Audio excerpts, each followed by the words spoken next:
Hello and welcome to episode 23 of the Neon 1000, my continuing exploration of this book given away with Neon magazine in the late 90s. So today we're going to be talking about 1996 movie Matilda. And the reason we're going to be talking about Matilda today is the same reason I've already done an episode on James and the Giant Peach. So I've been reading the Roald Dahl books through with my son, and quite often when we've read a book about something and there's a film, we watch the film closely after. So we did the same with the BFG, China and Chocolate Factory, etc. So we have just finished reading Matilda, or fairly recently, so we watched the film. And as it's in the book, that was a good tick in the box. The book came out in 1998, which means there's only 8 years between the publication and the film coming out. That's a pretty quick turnaround. But obviously, Roald Dahl had previous films made of his work, so obviously proven source material, and presumably this was quite popular at the time and still is. There's a musical and everything. So if anyone doesn't know, basically Matilda is a very bright child who teaches herself to read. She is neglected by her parents. She basically uses her intelligence to later play tricks on them to hopefully teach them lessons, which don't really take. Eventually she is allowed to go to school. And at school, the headmistress is this monster of a woman called Miss Trunchbull, who physically and mentally abuses the students. They're all very fearful of her. At this time, Matilda also discovers that she can push things with her mind. Only a little bit, though. Matilda befriends her teacher, Miss Honey, who realises that Matilda is a very gifted child and way ahead of everybody else in her class. We also find out that Miss Honey's aunt is Miss Trunchbull, who stole her inheritance and possibly killed her father.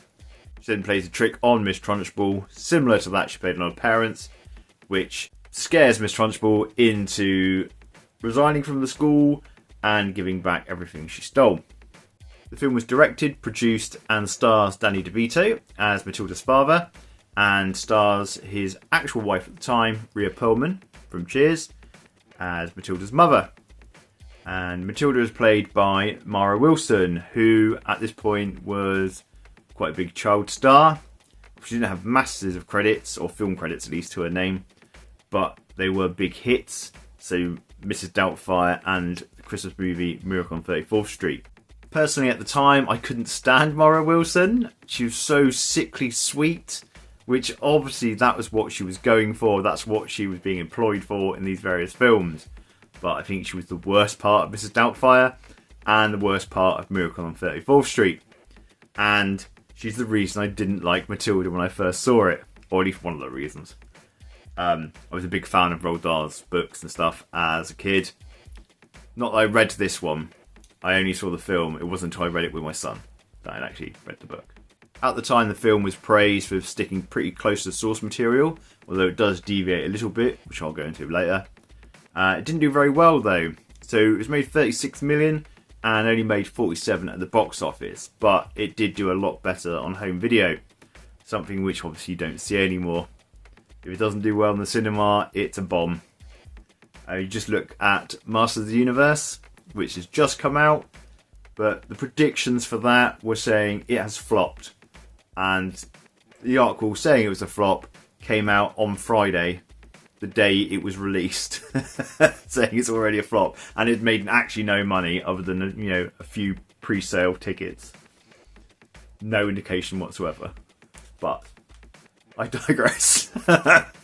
So the film does stick fairly closely to the source material, but as you get further and further into the film, it does start to deviate a bit more.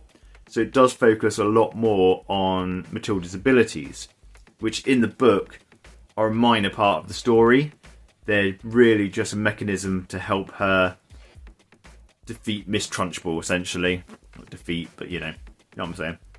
But here, she's like one of the X-Men. There's stuff flying around all over the place. There's a musical number. Not her singing, which, thank goodness, we didn't get to hear Mara Wilson sing. I don't think I could have handled that. Not then, and definitely not now. It reminds me a lot of the scene from The Sword in the Stone, where Merlin is packing up all his stuff and all the books are flying around and jumping into his bag. And because there's a lot more focus on Matilda's abilities, there isn't this one single trick that scares off Miss Trunchbull. It is a series of like events which culminate in the same trick. Also in the book, Matilda's father is this dodgy car salesman who tampers with his cars to make them look like they've got better mileage, etc. So obviously to get more money. This catches up with him by the end of the book. So the family decide to flee to Spain, and Miss Honey ends up adopting Matilda because she doesn't want to go with them, and her family don't really care about her anyway. During the film, we regularly see 2 FBI agents camped outside Matilda's house, obviously spying on her father, collecting evidence, etc. They are played by Paul Rubens, aka Pee Wee Herman, and Tracy Walters, aka Bob the Goon from Batman, which is quite cool. That's the kind of thing I like. There's quite an interesting story, although a slightly tragic one, related to Matilda. So during filming, Mara Wilson's mother was dying of breast cancer, and she died basically before the film came out. The film is actually dedicated to her. But Danny DeVito made sure that Mara Wilson's mother actually got to see the film, the final edit, before she passed away. As you can probably tell, I'm not a big fan of this film. I didn't like it back in the day. I mean, I wasn't the target audience at the time. I was well into my teens. So, yeah, like I say, not the target audience.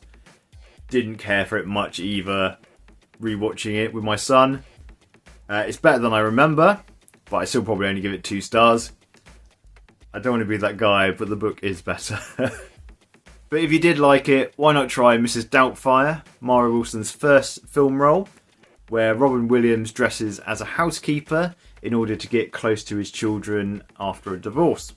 Willy Wonka and the Chocolate Factory, the all singing, all dancing adaptation of Charlie and the Chocolate Factory, which I still think is probably the best Roald Dahl adaptation, although, again, deviates wildly from the book, but yeah. It's got Gene Wilder being a psychopath. You loser! And Nanny McPhee, which is basically what would happen if Roald Dahl wrote Mary Poppins. That's all we need to say about that, isn't it, really? So long, farewell, goodbye.